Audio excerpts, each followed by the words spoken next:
The subcommittee will come to order. Chairman notes presence of quorum. Good afternoon. Today, this subcommittee will examine a number of bills that make technical corrections of the Coastal Barrier Resources System. The Coastal Barrier Resources System, otherwise known as CBRS, was established based on the fundamental premise that there are certain coastal lands along the Atlantic Ocean, the Great Lakes, and the Gulf of Mexico that were so ecologically fragile that the federal government should not subsidize their development. Since President Ronald Reagan signed the Coastal Barrier Resources Act of 1982, Congress has incorporated within CBRS more than 3.1 million acres of undeveloped land and associated aquatic habitat. There is nothing in this law that prevents Americans from fully developing their private property. However, inclusion within the system does mean that the landowners cannot obtain federal flood insurance and that a host of federal subsidies for beach renourishment, disaster relief, roads, or wastewater treatment plants are not available to the affected communities. In short, property owners can develop, but the taxpayers won't pay. During the past 20 years, the Congress has enacted legislation to modify certain units of the system.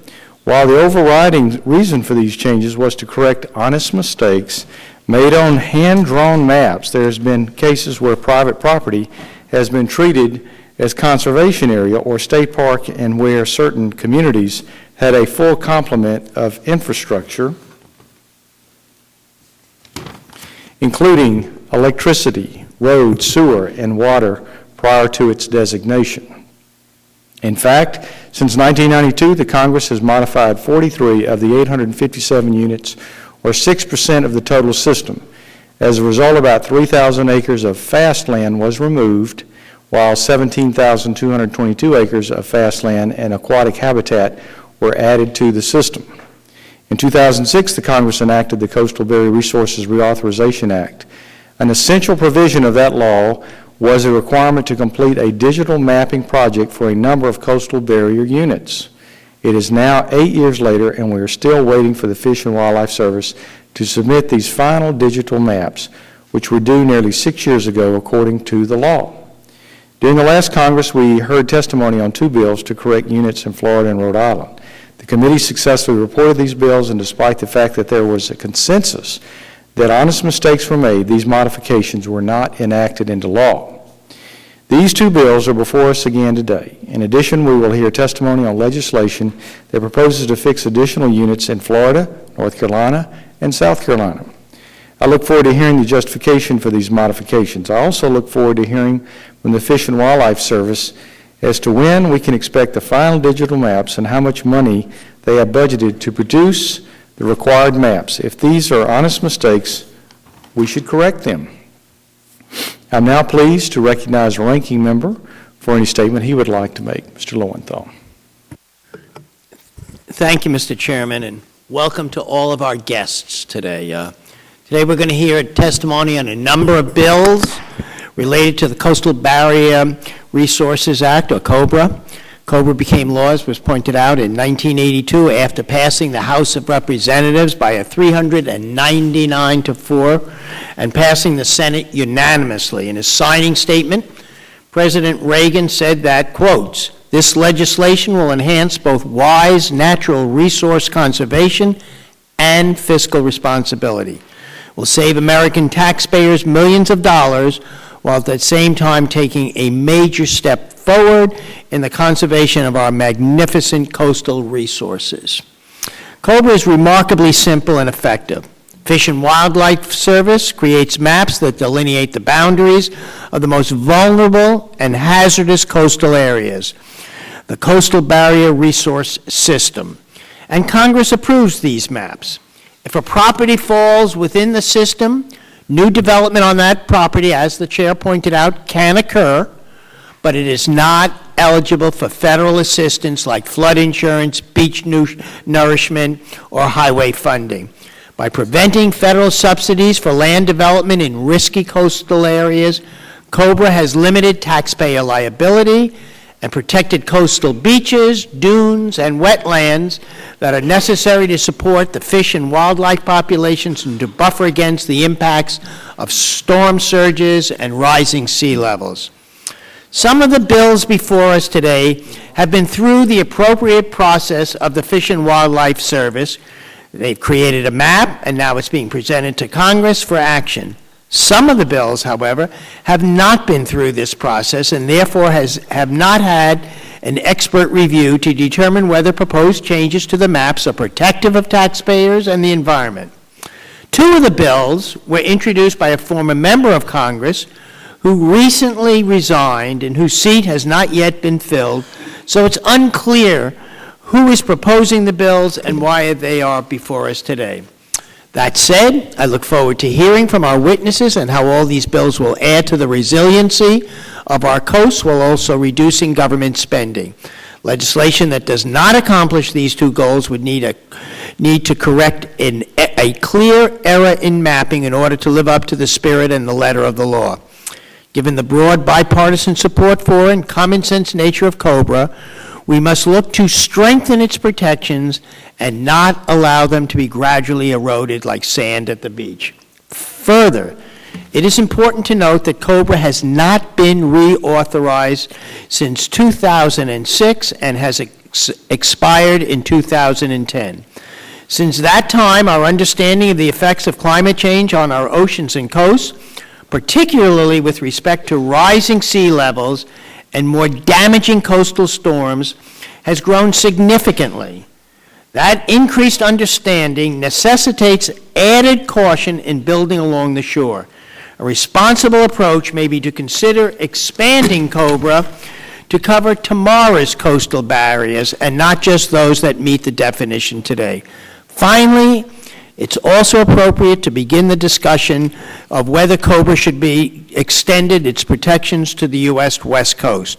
Recent studies by Stanford University and the University of Southern California, USC, have found that sea level rise along the California coast could rise at a minimum of 2 feet and as much as 6 feet over the next century. Critical coastal infrastructure, such as the Port of Long Beach, which I represent, will be at significant risks. Those assets, rather than poorly planned vacation homes, should be the focus of federal efforts and resources dedicated to climate change adaptation. I thank each of our witnesses for joining us today, and I look forward to hearing from you. Thank you, Mr. Chair. I thank the gentleman, and we'll now hear from our first panel, three good friends of ours today, and we thank you for being here. Our witnesses include Congressman Walter B. Jones, who represents the 3rd District of the State of North Carolina, Congressman Mike McIntyre, who represents the 7th District, also of North Carolina, and Congressman Tom Rice from the 7th District of South Carolina. Your written testimony will appear in full in the hearing record, and each of my distinguished colleagues will be recognized for 5 minutes. You know the drill on the microphones and the time, and so we need not go through that. Therefore, I now recognize Congressman Jones for 5 minutes, sir. Mr. Chairman, thank you and the committee for holding this hearing and allowing me to testify on my bill, H.R. 187. H.R. 187 would correct a 30-year federal mapping error made by the U.S. Fish and Wildlife Service. The service wrongly designated the north end of North Topsail Beach as a CoBRA zone despite the fact that it was already under development and had a great deal of infrastructure in the ground. The town of North Topsail Beach has provided the subcommittee with extensive research documenting the existence of that infrastructure. This error has wrongly prohibited the town of North Topsail Beach and many homeowners from accessing federal programs, including the National Flood Insurance Program and other disaster assistance. H.R. 187 would replace the existing incorrect CoBRA map for North Topsail Beach with an accurate one. The map would result in no net loss of acreage to the CBRS system. Mr. Chairman, I am pleased to tell you and this committee that this is not a partisan issue. Senator Kay Hagan has introduced a Senate companion bill to H.R. 187. This is about equitable treatment under the law. Areas that were already under development when the CoBRA law passed in 1982 were not supposed to be designated as CoBRA zones. The federal government made an error with North Topsail Beach, and that error needs to be corrected. Later in the next panel, you will hear from representatives from North Topsail Beach that will explain more in detail the economic problems this has presented for their area. Again, in closing, I want to thank you and the committee for giving this bill your consideration, and I look forward to working with you and the committee members to move this bill forward. Thank you, sir. I yield back. I thank my good friend, Mr. Jones. Now the chair recognizes Mr. McIntyre for 5 minutes. Thank you, Mr. Chairman. Thanks to you and the ranking member and the other members of the committee for holding this hearing. The important topic of coastal protection is critical to our area in North Carolina, and I'm happy to share the coastline of North Carolina with my good friend, Congressman Jones, and just to my south, since my district borders South Carolina, my good friend, Congressman Rice. Our nation's coastline is an invaluable resource that we know must be protected from both natural and man-made forces that might diminish its beauty and value. We know that our beaches are of incredible economic importance to the local, state, regional, and national economy, contributing nearly $35 billion in federal revenues. In my district, located on the beautiful coast of North Carolina, tourism is the economic lifeblood of our region, supporting over 10,000 jobs and generating over $1 billion annually to the local communities. That's why I'm 1,000% committed to protecting, preserving, and enriching our coast so that visitors and residents from across our nation can come enjoy these wonderful God-given treasures for generations to come. The Coastal Barrier Resources Act of 1982, otherwise known as CoBRA, was designated to accomplish that very same goal by identifying areas of undeveloped land on coastal barriers that were prone to damage by natural disasters and to protect such land from harmful man-made development. Congress enacted CoBRA to minimize the loss of human life, wasteful federal expenditures, and damage to natural resources. In order to disincentivize development, these CoBRA zones also made sure that there were designated areas that certain folks who own property would not be able to be eligible for flood insurance program because we did want to protect them. Unfortunately, however, when mapping portions of CoBRA zones in the 7th District of North Carolina and the southeastern coast of our state, U.S. Fish and Wildlife Service made several errors, designating the boundary lines of the zone, mistakenly including areas that were already under development at the time the mapping was conducted. Specifically, the maps outlining units L07, L08, and L09 of the Coastal Barrier Resources System in North Carolina are in need of updating to remove 127 acres from the CoBRA zone, which were incorrectly included in the original mapping process. The legislation I've introduced, H.R. 3572, will revise and correct the boundaries of the CoBRA zone and provide relief to our homeowners whose properties should be eligible for federal assistance. In addition, our bill recommends adding 891 acres to the Coastal Barrier Resources System in order to maintain and protect areas that fortify our beaches and protect essential habitat for our coastal ecosystem. These corrections to the map will result in the removal of 32 structures from the CoBRA zone, including many houses that were mistakenly drawn into the zone. I've met with many of these homeowners and heard their stories of severe and drastic results of the CoBRA mapping mistakes. To name one example, Mr. Hope Pollock owns a house that was incorrectly drawn into one of the CoBRA units and has been rendered helpless during hurricane season with no way of protecting his own home with federal flood insurance. He and others like him have seen home values plummet as buyers realize they cannot obtain financing from mortgage companies without flood insurance. All of this just because of simple mapping errors. It's time, Mr. Chairman, to fix these mistakes, correct the CoBRA zones for their intended purpose.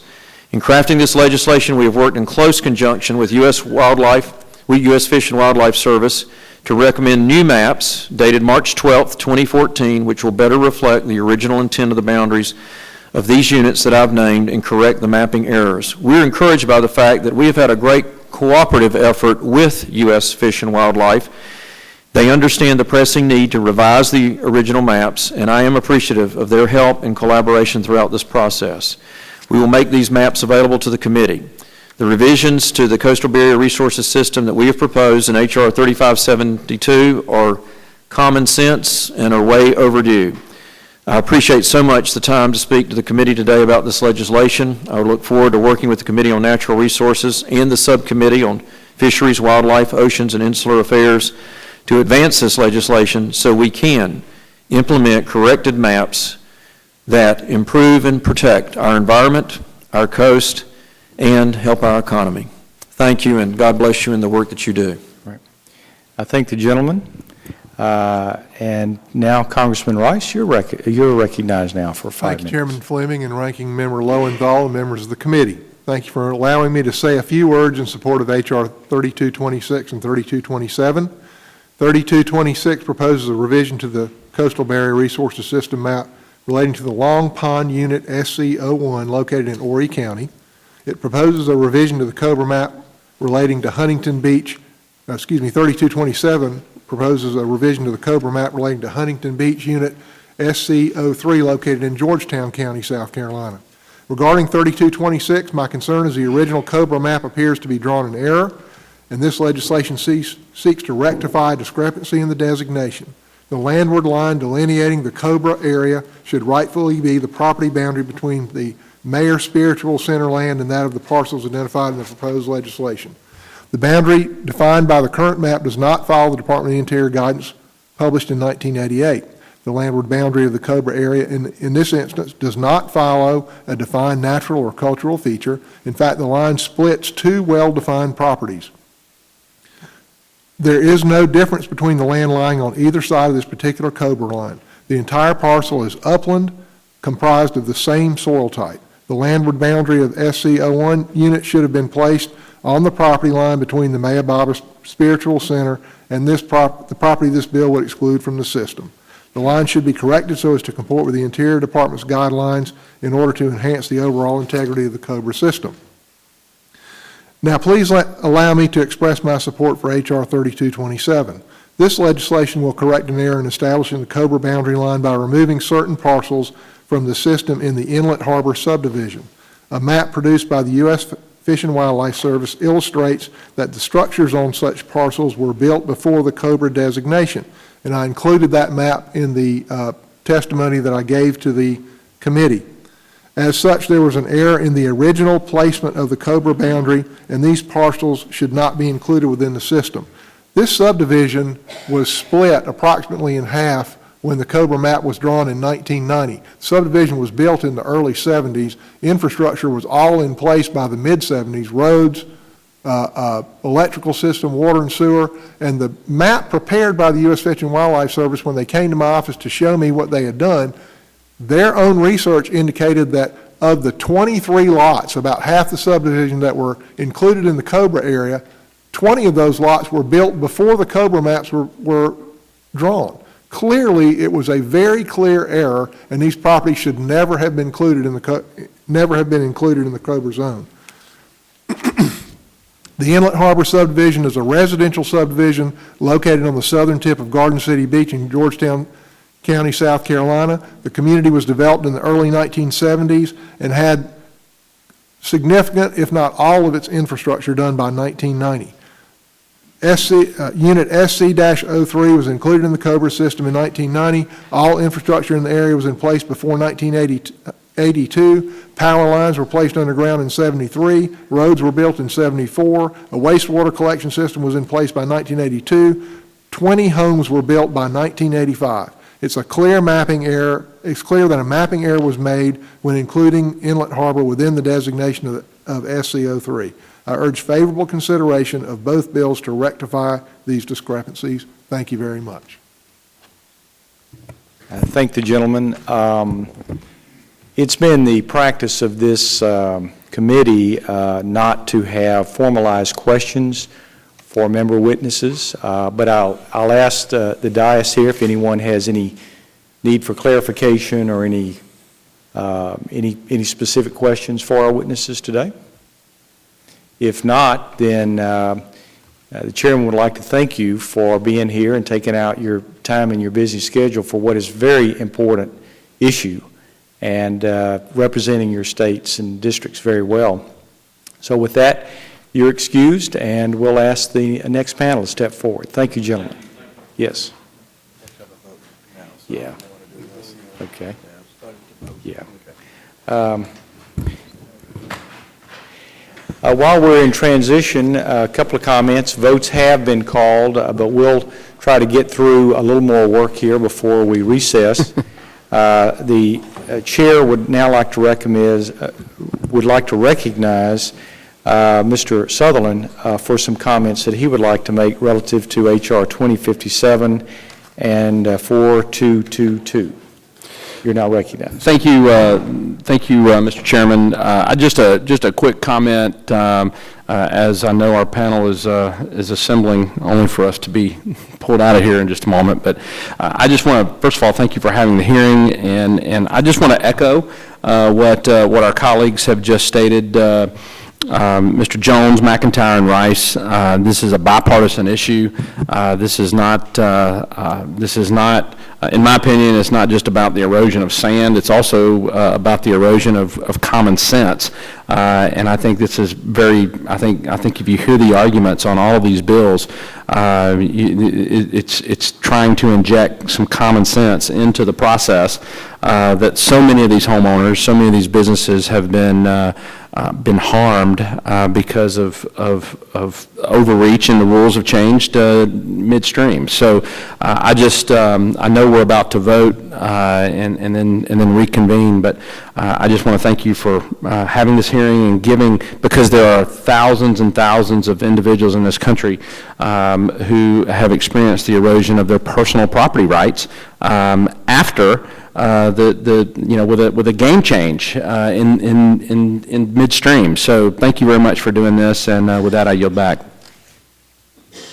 I thank the gentleman. I believe what we'll do is we have two witnesses, we'll hear testimony from both, and then we'll recess immediately, and if you would, of course, hold fast here for a few minutes while we go vote and then come back. So with that,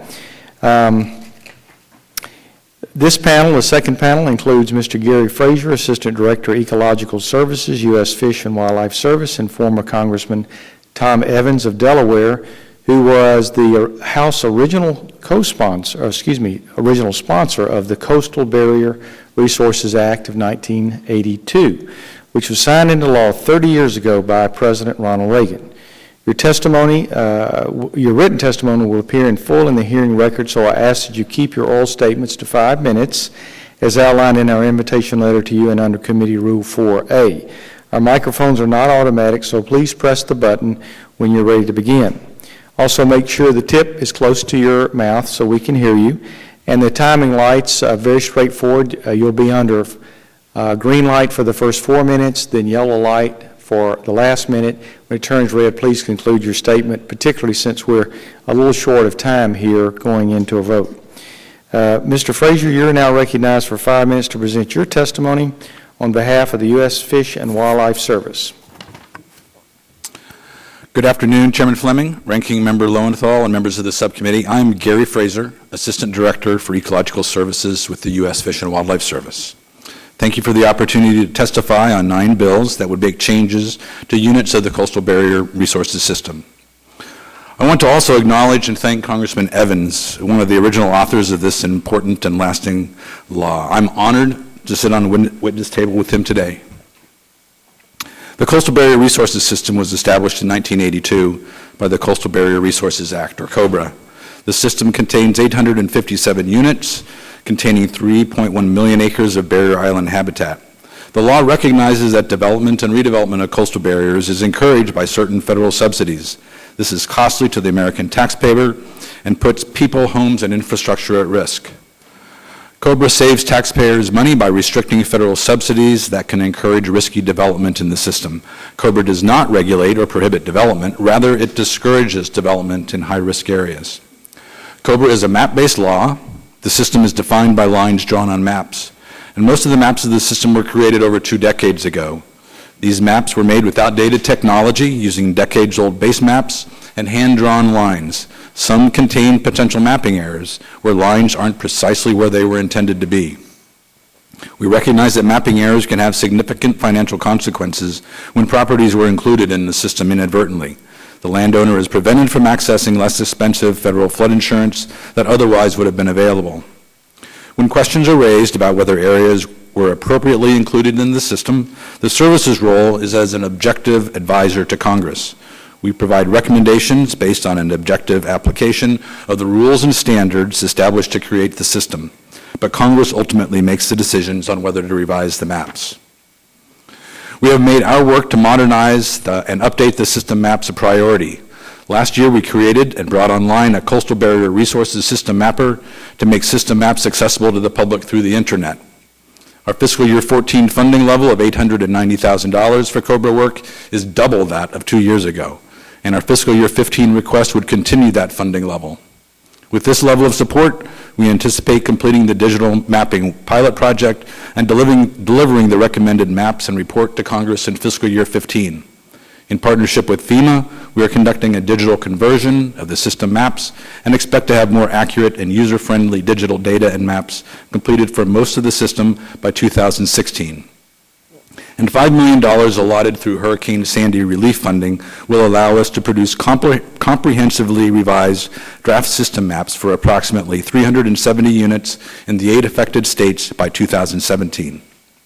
Regarding the bills before the subcommittee, the administration supports H.R. 1810 that would replace the existing map for Unit FL70P in Florida, and H.R. 277 that would replace the existing map for 4 units in Rhode Island. We recommend that these bills be amended to reference the final recommended maps already prepared by the service, and we thank you, Mr. Chairman, for your efforts on these bills. We could support H.R. 187 that would replace the existing map for Unit L06 in North Carolina, and H.R. 3572 that would replace the existing maps for Units L07, L08, and L09 in North Carolina if these bills were amended to reference the final recommended maps already prepared by the service. In all of these cases, these updated, comprehensively revised maps are completed and ready for enactment. The administration could support H.R. 1811, H.R. 3226, and H.R. 3227 if they are amended to reference final recommended maps to be prepared by the service in accordance with comprehensive remapping protocols. The administration does not support H.R. 2057 because it does not correct a legitimate technical mapping error, but rather would remove Unit P31P entirely from the system. The service does not have a position on H.R. 4222 at this time, but looks forward to working with the subcommittee and the sponsor of H.R. 4222 to understand the intent of the legislation and determine whether a comprehensively revised map of this area is warranted. CoBRA was a visionary law that has saved taxpayers over $1 billion. Reducing the intensity of development on coastal barriers is now more important than ever as the coasts experience sea level rise. It is critical that the service and subcommittee continue to work cooperatively to modernize the maps of the system using objective processes. This will secure the integrity of the system and continue to serve the taxpayers and the environment well over the long term. Mr. Chairman, thank you again for the opportunity to testify before the subcommittee today. I'd be happy to answer any questions you may have. Thank you, Mr. Frazier. Now, the Chairman would like to recognize Congressman Evans, and thank you for your service, sir, over the years. You're now recognized for 5 minutes. Dr. Fleming and all of you all, I just want to say I am very pleased that to hear you endorse the principles that were embedded in the Coastal Barrier Resources Act. It's great to hear it, and nice to be here with you. I'd like to give you just a little bit of history. We could go on for many, many minutes, but I'll try to be very brief. But before 1980, none of the attempts to pass legislation similar to CoBRA got anywhere at all. In order to make some headway, I introduced a provision in the Omnibus Budget Reconciliation Act of 1980 with Fred St. Germain, who was chairman of the Banking Committee and chairman of that conference. And it did what Senator Chafee and I were doing with the Coastal Barrier Resources Act. The only thing is we limited it to federal flood insurance. It was a forerunner of CoBRA, and there have been changes since then. I won't go through them all, but when John Chafee and I introduced similar bills in the House and the Senate, there was major opposition, tremendous opposition. Initially, our nation's major oil companies were opposed, the National Realtors Association, the National Home Builders, and the phalanx of lawyers and lobbyists who represented them. I've been asked many times, with all that firepower lined up against you, how in the heck did you ever get it passed? Well, there were a number of reasons. There were a lot of people that were very helpful to us. The overwhelming passage of CoBRA does not come close to reflecting the degree of difficulty in getting it passed. We set up a broad-based coalition of diverse interests, Republicans, Democrats, conservatives, liberals, everyone in between. And that's how I think it's a classic example of how our democratic system of government should work.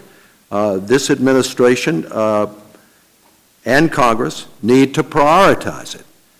If we prioritize it and more people know about it, I think more people will realize that it's a very good thing, and it helps us adapt to climate change and all kinds of things that are happening to us. We were totally transparent, and at times there were very tough negotiations. It certainly helped to have President Reagan as a part of it. I met with him, just the two of us. We talked about it, and he said, I think it makes sense, Tom, just as you all are saying. And he called Jim Watt, and Jim Watt, not only were they passive, they were not passive. They were active.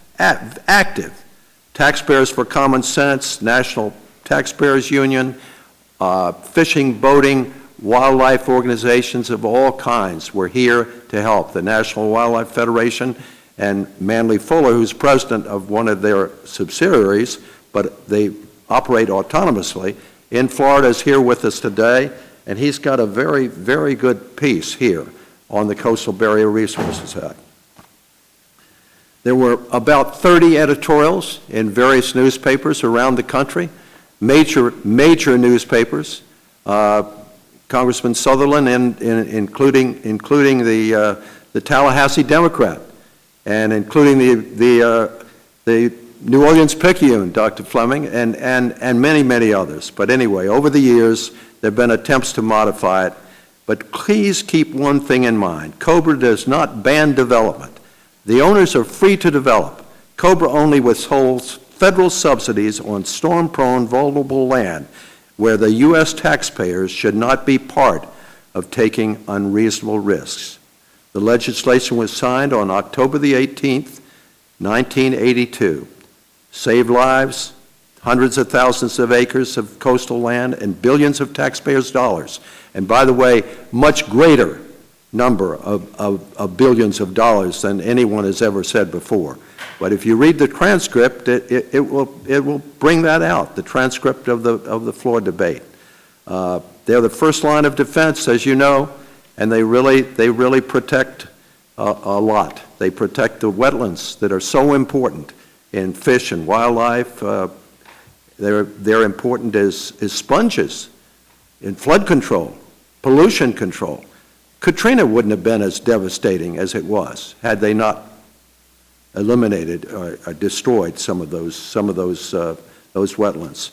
Justin Gillis, a well-respected journalist for the New York Times, called its passage a monumental triumph, and President Reagan said the Evans-Chafee bill was a triumph for natural resource conservation and fiscal responsibility. The value of CoBRA is incalculable, and I thank you very much for having us here today. Well, thank you, Congressman Evans, and frankly, I'd love to hear you another 5 minutes going down memory lane to hearkening to a time when we had bipartisanship and bicameral. If I could add one thing, Yes. Dr. Fleming, I am so pleased with the work that the Interior Department, the Fish and Wildlife, is doing. And they're here today, Gary and Katie Nemi and Jonathan and all of them, and they need to be funded with the modernization of those maps. So I hope you all will get behind that, and we can avoid some of these technical bills. Right, absolutely. Well, I thank you again. We're now in recess for approximately 30 minutes until we complete our votes.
All right. The subcommittee is back into order. At this point, we will begin member questioning of the witnesses to allow all members to participate and to ensure we can hear from all the witnesses today. Members are limited to 5 minutes for their questions. However, if members have additional questions, we can have more than one round of questioning. I now recognize myself for 5 minutes. This is for Mr. Frazier. What is your best estimate on how much has been saved since the Coastal Barrier Resources Act was enacted in 1982? The one economic analysis that we did a few years ago, I believe, estimated $1.3 billion in savings. Okay. And how much is... go right ahead, Congressman. I think it doesn't touch it. $1.3 million doesn't touch it. If you do the math, it costs probably $100,000 with the site plan and with what you do in roads and sewers and water and all the rest to develop a piece of land, to make it ready to build a home on. And I don't know why they got the 1.3 million, but that's a gross misrepresentation. Billion, right, Congressman? I think you said million, but I believe you meant billion. Is that correct, sir? Correct. But your point, Congressman Evans, is 1.3 billion is still very low. It doesn't cut it. Doesn't cut it. Yes, sir. Okay, great. Thank you. Also, how much is budgeted for the Coastal Barrier Resources Program, and how many maps will the service undertake this year? We have $890,000 that's dedicated to our CoBRA program within the Fish and Wildlife Service. With that funding this year, we are intending to complete our work on or to make significant progress on our pilot project. And there's about, I believe, 68 maps associated with that, and we expect to be able to deliver that to Congress in fiscal year 15. And we will also be making some work on comprehensive remapping. I would have to get back with you on how many maps we actually have in our work plan for this year.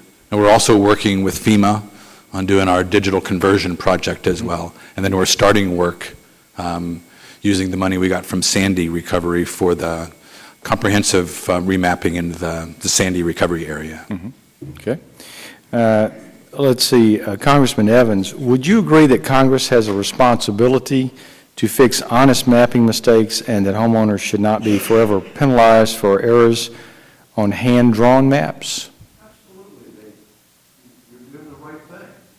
Okay. You need to help fund the Department of the Interior and Fish and Wildlife so that they can do their job a little more. Yeah, okay. Thank you. And back to you, Mr. Frazier. Where in the underlying law does the service believe they have the legal authority to declare land that was once fully developed but is now undeveloped because of a hurricane and therefore eligible for inclusion in the coastal barrier system? Sorry, Congressman, I'm going to have to get back to you for the record on where exactly in the law. It's my understanding that Congress did give us the authority in our administrative remapping to identify undeveloped areas to include in those revised maps through our administrative authority, but I'll have to get back with you on specific authority as the basis for that. Right. And again, to be sure to drill down on this, we're talking about areas that were developed but now are undeveloped. Maybe that wasn't even contemplated in the law originally. That can happen, obviously. So, but please get back to us on the specificity of that. But Congressman Evans, you have Yes, I'd just like to make one point.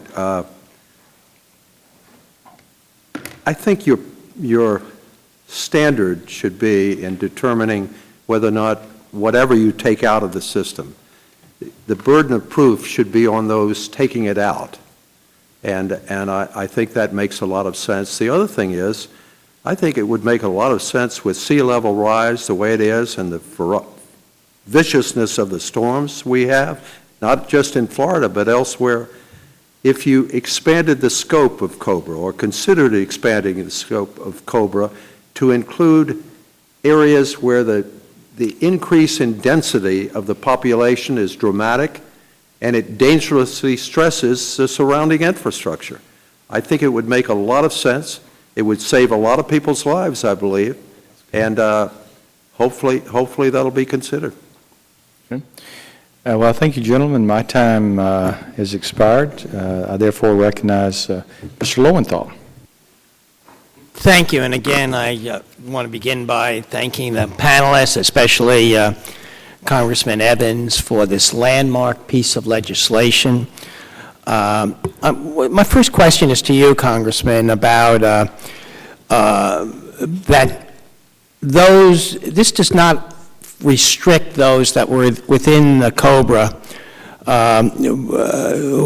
or who within the Barrier Resources Service from developing, but they just don't get a free ride is really what Absolutely.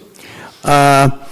Is this fair? And what about to people that are not in the CoBRA? Can you kind of explain the fairness of I think it's fair. I think it's fair for us to identify those most vulnerable areas and say to the people that are developing, you can do whatever you want to do. We can't stop you from a constitutional standpoint, but do it on your own nickel and not the American taxpayer.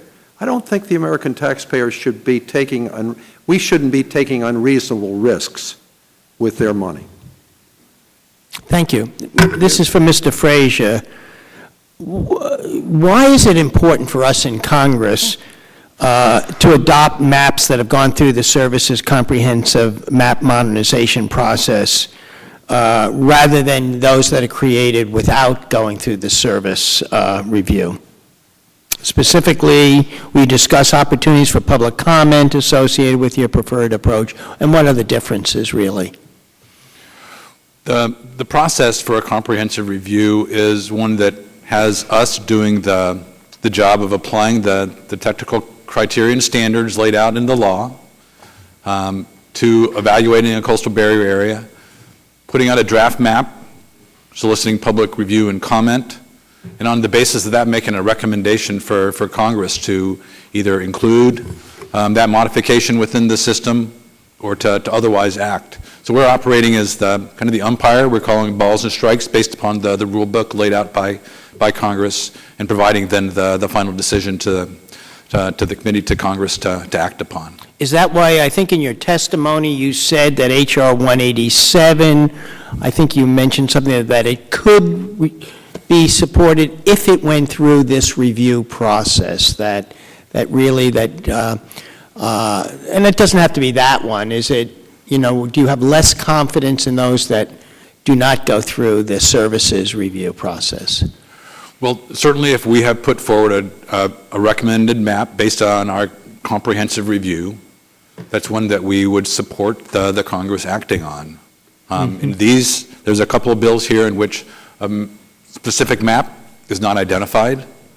If the direction to us was to develop a comprehensive review of a map and provide a recommendation to Congress, then that would be something that we could that you would support that if it went through that, but bypassing the process is not something that you would support. Is that right? We have concerns about whether that would serve to undermine the integrity of the entire system. Correct. I want to follow up, Mr. Frazier, with a question that the chair asked about the staffing, and you have a backlog, and you mentioned you have a little bit under $900,000 in your budget. How many full-time staff do you have reviewing maps? I have 3 full-time staff right now on board. They're all sitting behind me. They're a small but powerful group. Which is the full-time staff? Will you raise your hand? So if we got rid of the 3 of you, that's it. We're gone. As far as I don't want to. We're not getting rid of. We're not getting rid of. I don't want to contemplate that. No, thank you. Because I concur with what what Congressman Evans said, that let's, if it's important, let's make sure that we fund it. And but what I'm hearing is that with only 3, we're not going to catch up. We are making significant progress now. This $890,000 we have dedicated is twice that which we had just 2 years ago. We could always use more, but we have to make tough choices in this constrained fiscal environment. But I've made this a personal priority to be able to invest more money here so we can make progress on the... Did you request additional funding in the fiscal year, the President's budget? We requested the same level of funding in the fiscal year 15 request, $890,000. Well, I wish you had requested additional funding. I yield back my time. Gentleman yields back. Should we send your staff now back to the office and get them back on those maps? I'd be happy to do that. Now, recognize the gentleman from Florida for 5 minutes. Thank you, Mr. Chairman. I've got a question for Mr. Frazier. Mr. Frazier, Gulf County is a small county in my district with a population of 16,000 in Florida's Panhandle. Because of the small nature of the county, all land use decisions impact the ability to sustain the natural resources and provide stability for the community. Not only has it been unclear why a small area within Cape Sandblast under discussion here today was included in the CoBRA unit in the first place, but also the issue that the Fish and Wildlife Service has clearly been inconsistent in its application of CBRS exceptions in Gulf County over the years. The Fish and Wildlife Service did not agree that Gulf County's 2008 shore project met the requirements of the exceptions outlined for projects within the CBRA to receive emergency funding, despite the fact that it clearly met the statutory exception. Yet, just several years earlier, the service concurred that a similar project with the same CBRS unit met the exception and was eligible for FEMA reimbursement. It appears because of that inconsistency that it looks like there's I don't know, picking and choosing, and could you please provide guidance to this committee as well as the county for the inconsistency which is impacting the county's ability to protect the natural resources? Well, Congressman, I don't have all the history, but my understanding... But it's my understanding, though, that you've got all your staff here, so maybe if you've got 100% of your staff here, that maybe one of them could answer that question. Our consistency determinations are made by our field offices, and they're not here, but my understanding, based on how I've been briefed by my staff, is that a few years ago, we did find that rebuilding of a dune was consistent, and that project went forward.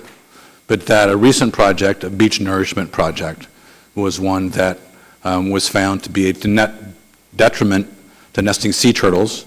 And the exception requires both that it be a rebuilding of natural features, but also not harmful to fish and wildlife. And so it didn't meet the statutory exception criteria in that regard.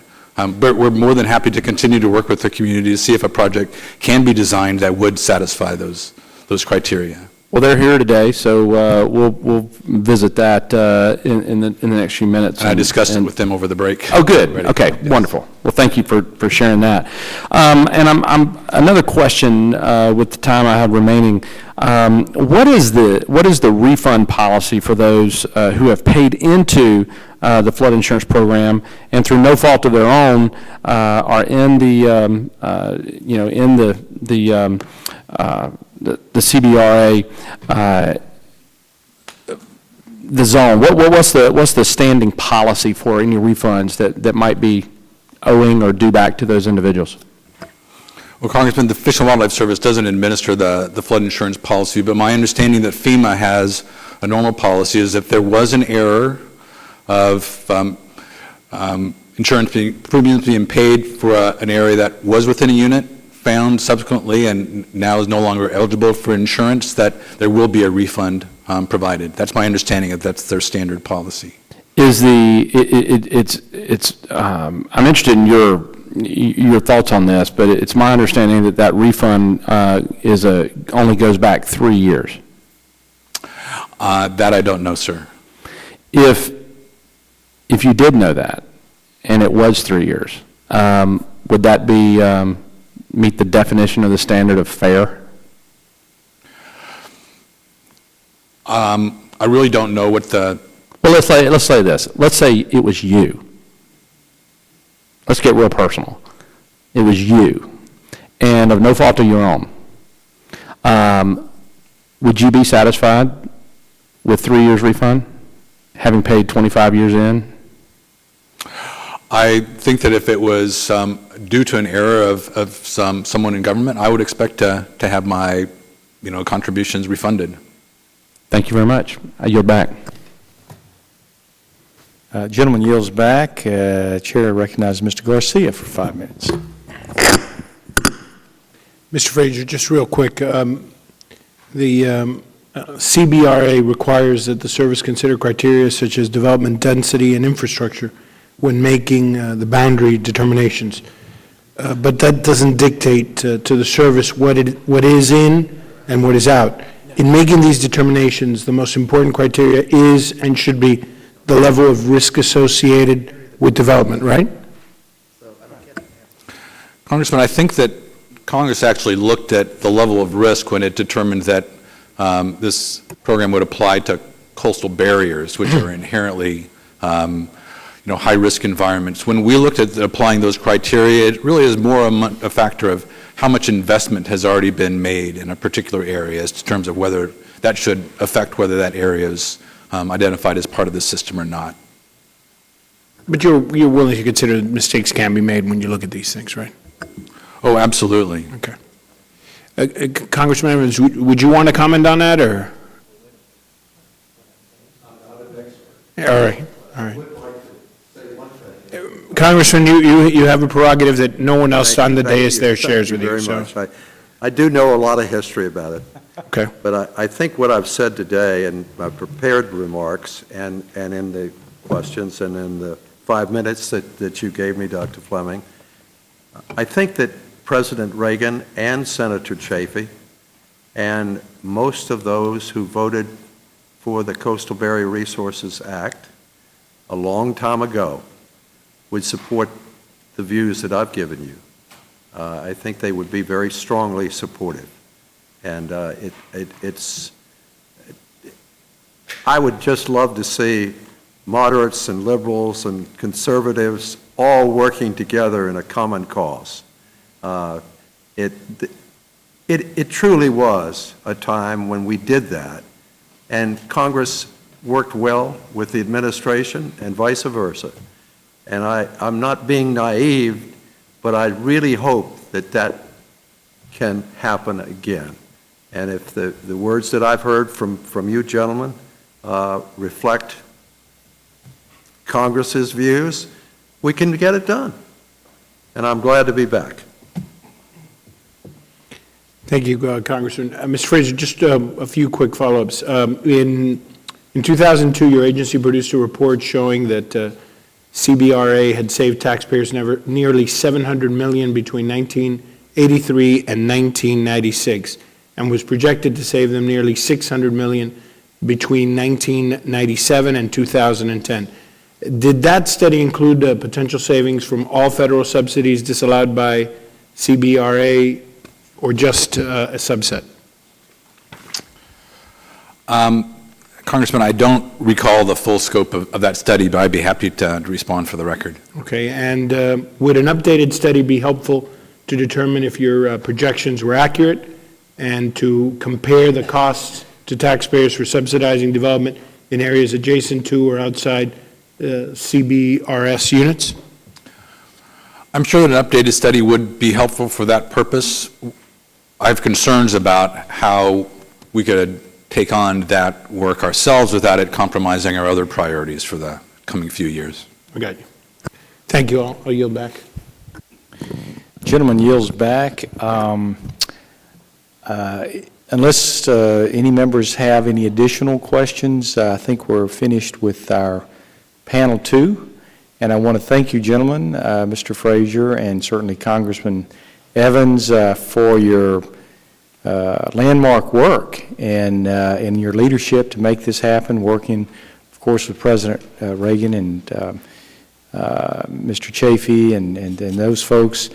And again, it certainly is a lesson for all of us how at times, hopefully, we can work together for the greater good of our nation. So we thank you so much for your time today. Would you like to respond? Well, history teaches you an awful lot. And if you ignore it at your peril.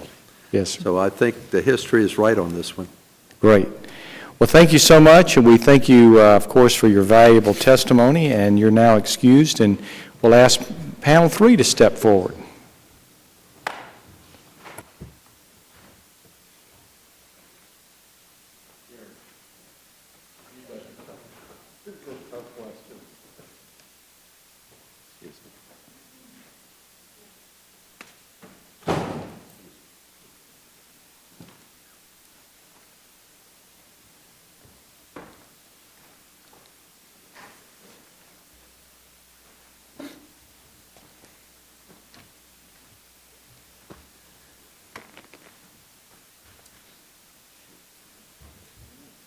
I might have to sit on your lap.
Okay, well, thank you, panel, and I think you're mostly situated, and would like to introduce you now. We're now ready to begin. First, I'd like to introduce Honorable Daniel Tuman, and forgive me if I butcher your name. I'm going to try to keep that to a limit. Mayor, Town of North Topsail Beach, North Carolina. The Honorable Warren Yeager, Jr., Gulf County Commissioner, Gulf County, Florida. Mr. Terrell Arline, which is it, Arline? County Attorney, Bay County, Florida. Ms. Jacqueline Nicholson. South Bay Homeowners Association, Dr. Robert Rhodey, representing the Royal Marco Point 2 Condominium Association and the Twin Dolphins 1 Condominium Association. Dr. Robert Young, Director Program for the Study of Developed Shorelines, Western Carolina University, and Mr. Christian Camara, Florida Director, R Street Institute. Your written testimony will appear in full in the hearing record, so I ask that you keep your oral statements to 5 minutes as outlined in our invitation letter to you and under Committee Rule 4A. Our microphones are not automatic, so please press the button and make sure the tip is close to your mouth.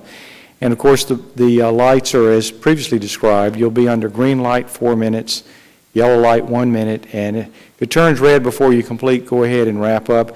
Remember, your testimony is submitted in writing anyway, so we're not going to miss anything you have to say. As a result, let's begin. Thank you, and let's begin with Mayor Tuman. Mr. Chairman and members of this distinguished subcommittee, thank you for the opportunity to provide you with factual information in support of H.R. 187. I have copies of maps, research, and other documents that we have provided to the subcommittee staff, which I ask that you make part of the hearing record.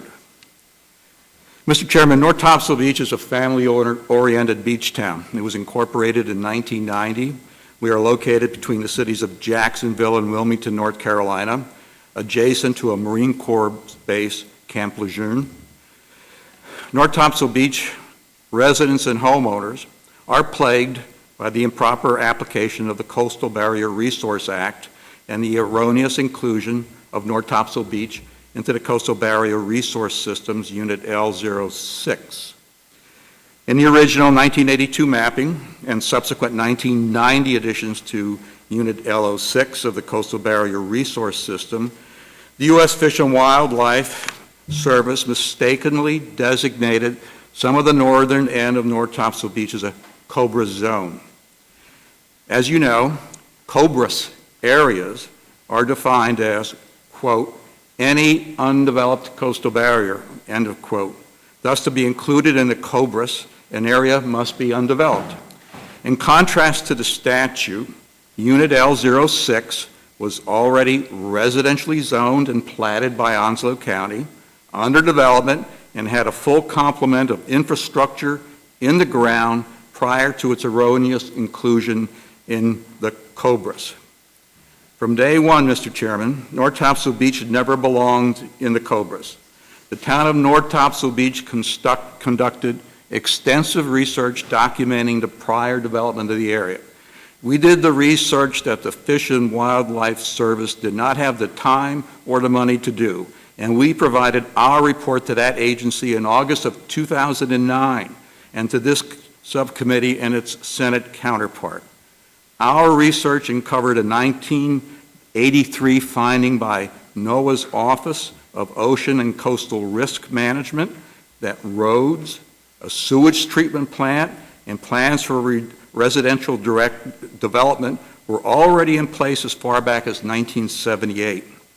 In addition, a 1988 Department of the Interior environmental statement concluded that, quote, substantial public infrastructure, roads and utility lines, already existed at the time the units were placed in the CoBRA, end of quote. The dates of these conclusions are significant since one predates the original CoBRA designation and the other is prior to the modifications to the CoBRA maps in 1990.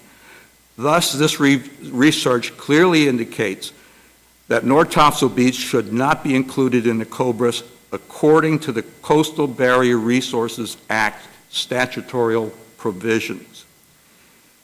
H.R. 187 follows the letter of the CoBRA statute and accounts for the areas of North Topsail Beach that were found by two federal government agencies to have been developed prior to the mapping. Having said that, Mr. Chairman, I want to make it clear what my testimony is about, is and is not about. My testimony is not about the healthy debate over human habitation of coastal barriers, the environmental impact of coastal barrier development, or the wisdom of shoreline protection and beach nourishment. My testimony in H.R. 187 is about the fair, equitable, and proper application of the Coastal Barrier Resource Act. H.R. 187 creates a new map for CoBRA Unit L06. We specifically re-propose that this map, on my right, okay, remove 659 residentially developed acres of North Topsail Beach from the CoBRA designation. 2,150 acres of undeveloped and environmentally sensitive lands remain within the CoBRA Unit L06 and are reclassified, as they should have been by the law, as OPA, otherwise protected areas.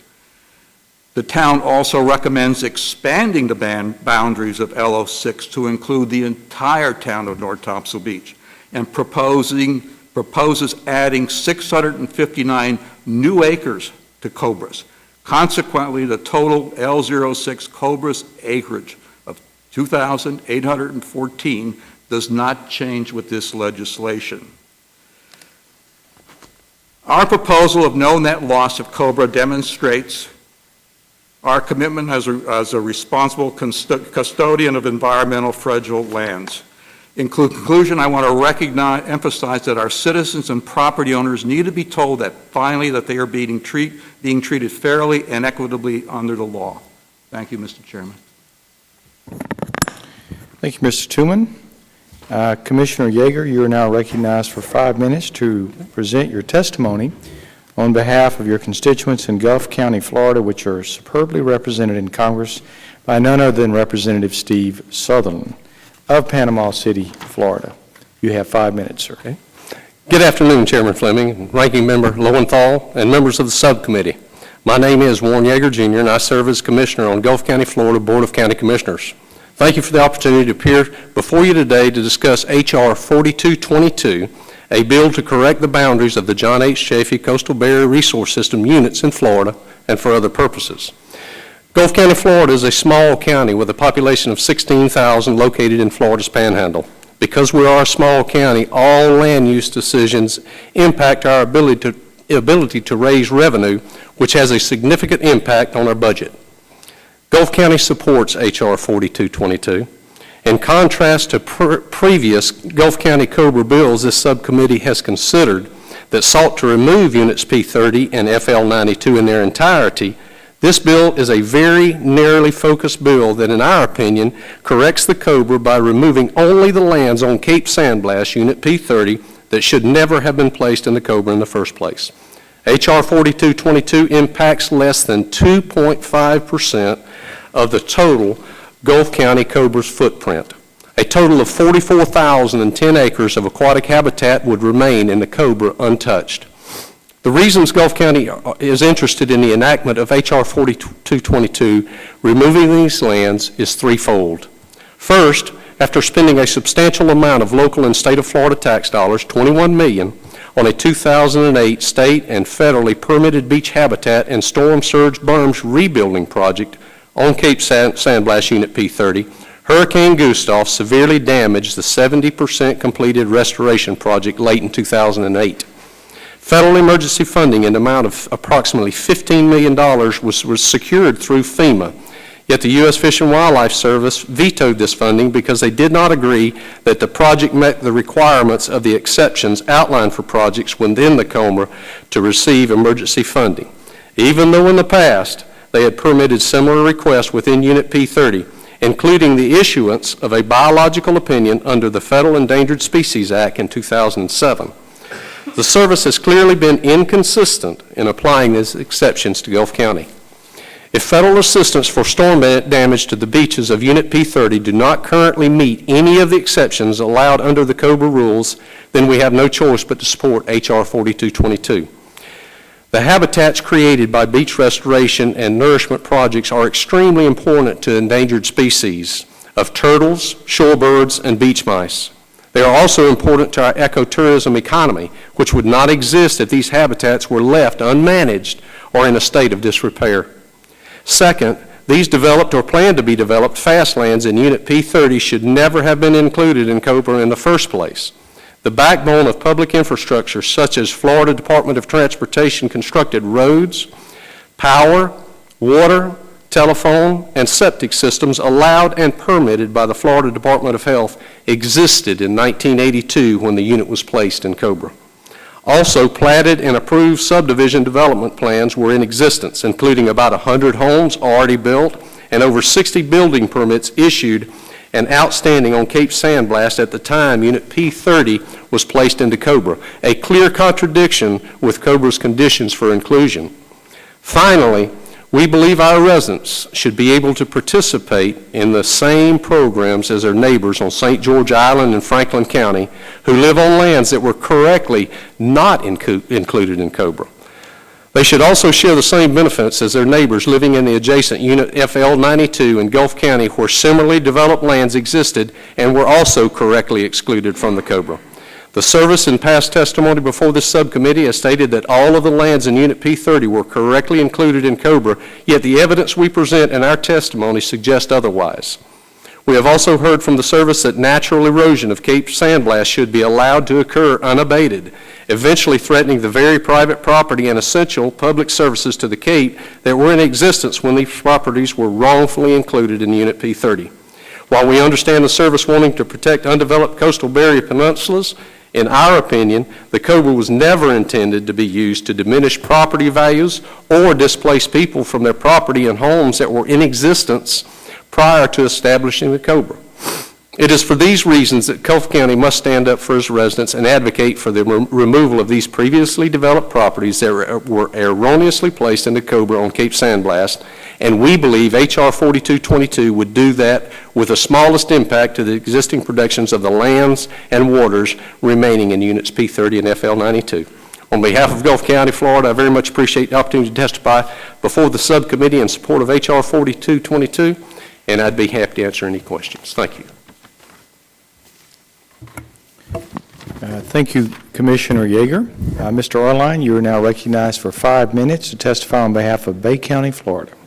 Thank you, Chairman, committee members. My name is Terrell Arline. I'm the Bay County attorney. Bay County is in the panhandle of Florida, and we're here to speak in favor of Representative Sutherland's House Bill 2057 that would delete an OPA unit. This is a map that is supposed to identify a state park called St. Andrews Bay State Park. That was included in CoBRA in 1990. They properly mapped St. Andrews Bay State Park, but the mappers, I believe, improperly used section lines to draw the western and the northern boundary of the parcel, and included part of a RV subdivision to the west. They jumped a water body called Grand Lagoon and picked up some commercial land. There's a marina there now. Then followed a section line back east, and which now includes 3 subdivisions with 230 lots on it and 77 built homes, and then came down and hit and meandered the water around to identify the state park. The OPA, as you all know, is an otherwise protected area that's supposed to identify these, wildlife areas, state parks, Air Force bases, and whatnot. Well, this OPA, P31P, includes these subdivisions and this private land that is currently developed with residential use. And the effect of that has been fairly significant on the people that are living there. They're having difficulty obtaining private insurance. Obviously, they can't get federal flood insurance. And it's the banks, because they don't have flood insurance on their properties, are imposing it for them. And it's having a significant effect on the real estate market in the area. It's affecting the tax base in Bay County as a result of it. This area that was mapped in 1990 was developed. There was a road there called North Lagoon Drive. And there were houses on the water where the area was mapped that were built in the 47, 50, 55. There was 4 or 5 houses on the water. And north of the area that we're talking about was a big development of regional impact. It was a 1,200 unit subdivision that was approved in 1971 that had water and sewer.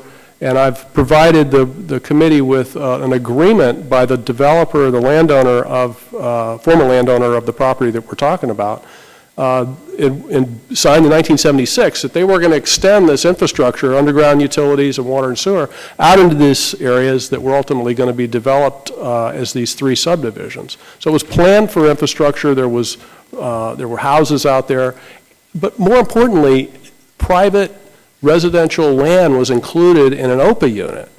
And that's clearly a mistake. If you look at it from the map, you can see that the map was drawn following section lines, which is a rather imprecise method. I believe the service and the federal agencies now can do a much more precise job. And what this bill does is try to attempt to rectify that and remove those parcels from the OPA map.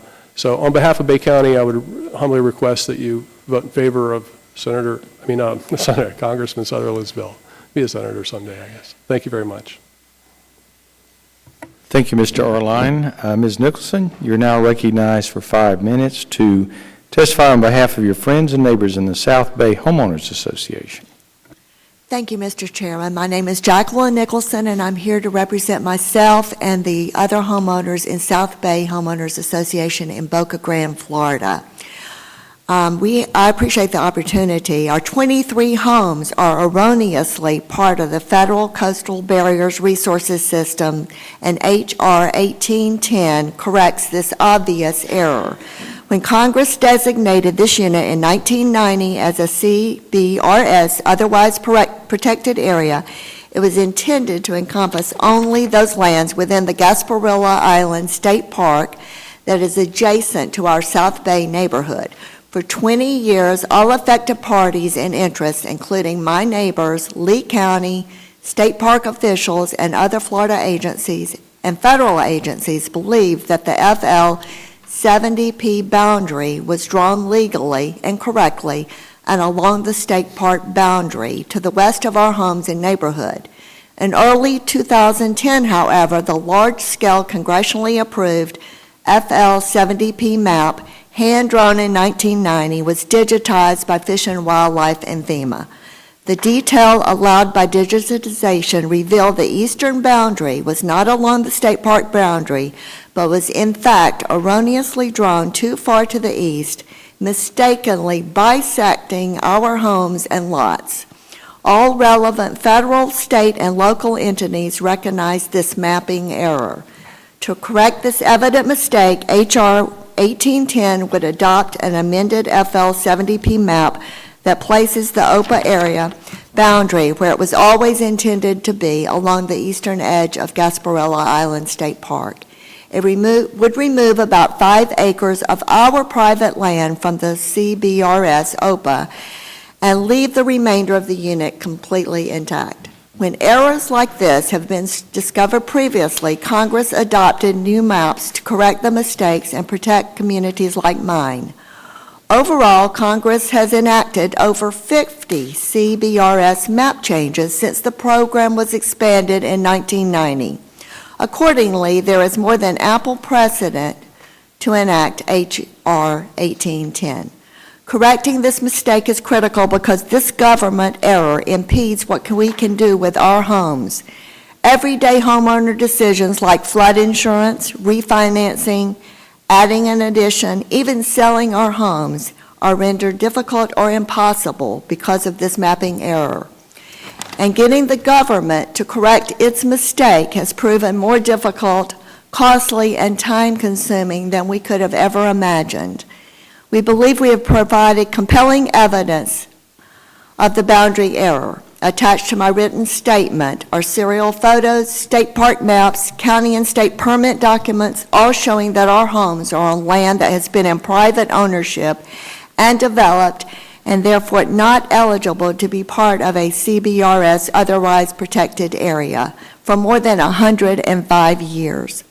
Nevertheless, there have been efforts to use this bill to greatly enlarge the protected area by adding disputed territory unrelated to our neighborhood and its undisputedly erroneous inclusion in the CBRS map.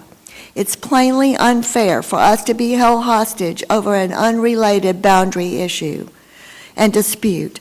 Because Congress adopted this erroneous 1990 map, only Congress can adopt a boundary correction. We urge you to make an independent judgment based on these facts and evidence and correct the error.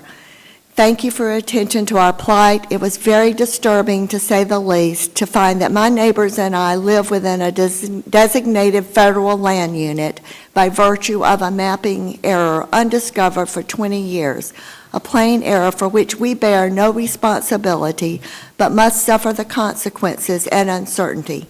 Please act quickly to fix this mistake and pass H.R. 1810. Thank you. Thank you, Ms. Nicholson. And next, Dr. Rohde, you're recognized for 5 minutes. Mr. Chairman, I am Dr. Bob Rohde. I retired from the Federal Service in 2005, having served the United States Army in research and development for over 35 years. I've come to testify today on behalf of the mostly retired 112 unit owners of the Royal Marco Point 2 Condominium Association on Marco Island, Florida, where my wife and I own a condominium, and the 54 unit owners of the Twin Dolphins 1 Condominium Association located on the La Peninsula portion of the Isle of Capri, Naples, Florida. Royal Marco Point includes 44 private acres and 40 conservation acres owned by the state of Florida. La Peninsula has 17 acres, all private. The private portion of Royal Marco Point is part of the larger Hideaway Beach Association complex, a 314-acre area, including 134 acres set aside for conservation. Hideaway Beach is also a certified Audubon Cooperative Sanctuary and has received the Audubon International Neighborhood for Nature Award. The first three exhibits provide an overview.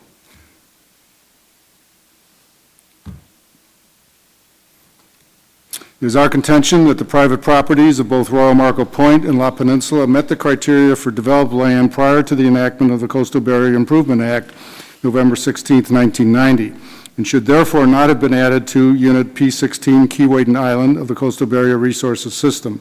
Since Royal Marco Point 2 and Twin Dolphins 1 were built post the CBIA, they are not eligible for either national flood insurance or federally supported mortgages. In the case of Royal Marco Point 2, for example, we estimate that private insurance premiums in excess of NFIP have been over $2 million, or roughly $18,000 per owner in just the last 5 years. As far as we know, there is currently no provision in law or tax deduction which will allow us to recoup these funds due to these mapping errors.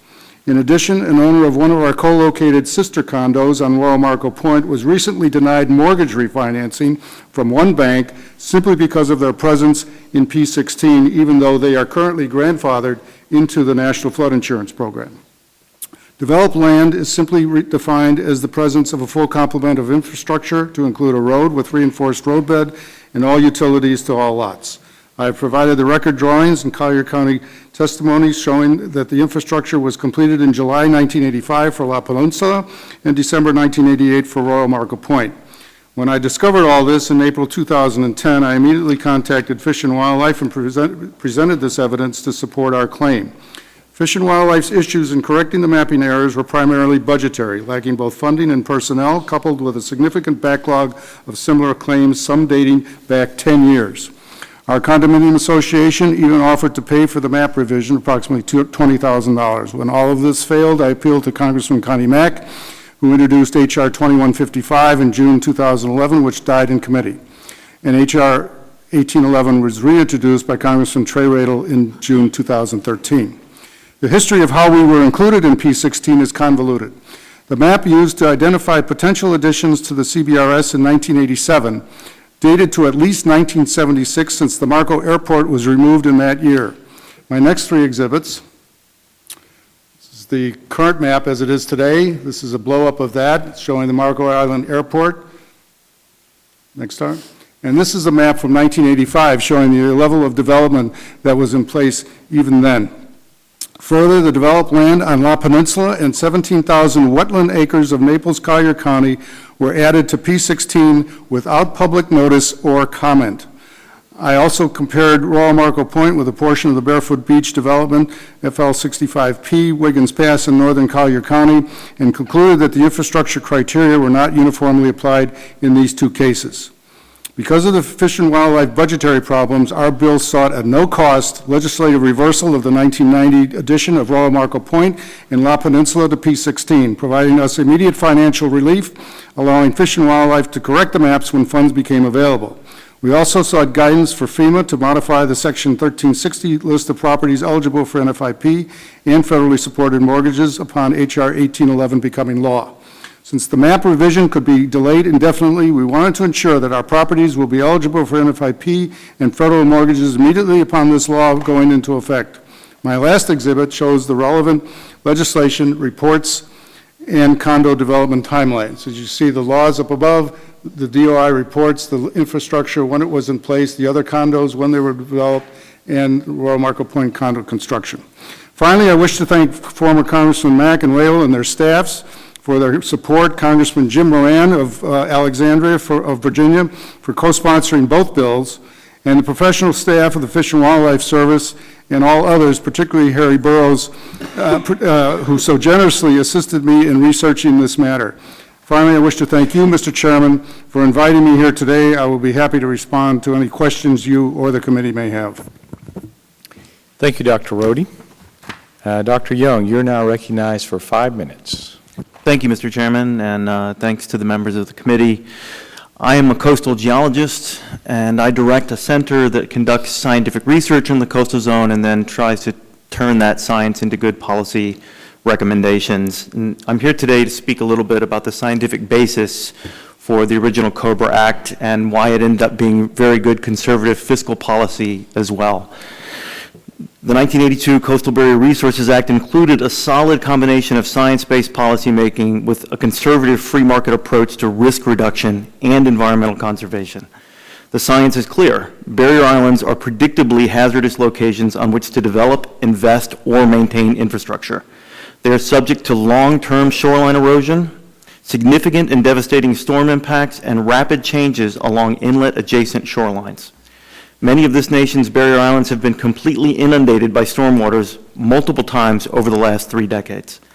In addition, these hazards will only increase over the coming years as shoreline erosion continues. Coastal hazards on these low-lying sandy shorelines are different than other hazards, like tornadoes or wildfires, in that they have a significantly higher recurrence interval, and we can, from a scientific perspective, precisely identify the areas that will experience multiple impacts. Dauphin Island, Alabama, for example, has suffered significant storm impacts 11 times since 1979, receiving 7 presidential disaster declarations.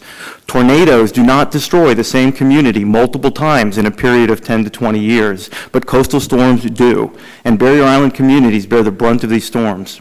I can tell you with near certainty that we will be rebuilding the west end of Dauphin Island again at some point in the next 10 years, probably sooner rather than later. As a scientist and a hazard specialist, I cannot possibly pinpoint with the same level of certainty that any particular locality will experience tornado impact during this same time frame. The federal government invests millions to billions, depending on the year, of dollars annually in storm protection projects, erosion mitigation projects, and storm damage recovery projects to support the economies and property values on these barrier island communities. Federal and state taxpayers subsidize this investment with a dizzying array of mechanisms. The Federal Flood Insurance Program, administered by FEMA, provides vulnerable properties access to flood insurance that would not be available in private markets. Many states have government-managed wind pools to keep the rates for non-flood property artificially low. Since 1988, residents of Dauphin Island have paid $9.3 million in flood insurance premiums to the federal government. They have received $72.2 million in payouts for their damaged homes. Community and state level funds for post-storm rebuilding come largely through public assistance in the Stafford Act. The Stafford Act permits the rebuilding of the infrastructure following storms. Finally, federal and state taxpayers have spent billions of dollars over the past 4 decades pumping up beaches in front of coastal properties and constructing coastal protection projects. Following Hurricane Sandy, the United States Army Corps of Engineers will be spending $4 to $5 billion building beaches, dunes, and storm protection projects primarily in New Jersey and New York. $700 million is being proposed for one nourishment project along Fire Island. Please keep in mind, it is frequently suggested that this enormous federal investment is justified because the coastal economy is so robust and powerful, generating significant jobs and local tax dollars that we cannot possibly walk away. This is a very strange argument to me. If the coastal economy of barrier island resort communities is so powerful, it should be self-sustaining. It should not require massive federal investment, nor should it require manipulation of property insurance markets. The Coastal Barrier Resources Act was the ideal compromise. The Act did not ban the development of any coastal area, but it did recognize the scientifically variable vulnerability of sandy barrier island shorelines. CoBRA was a market-based experiment. If it makes economic sense to develop a particular area, then the development will move forward. But those who stand to benefit from the development need to include the risk of that investment in their calculus. And on low-lying, eroding barrier islands, that risk is substantial and it is growing.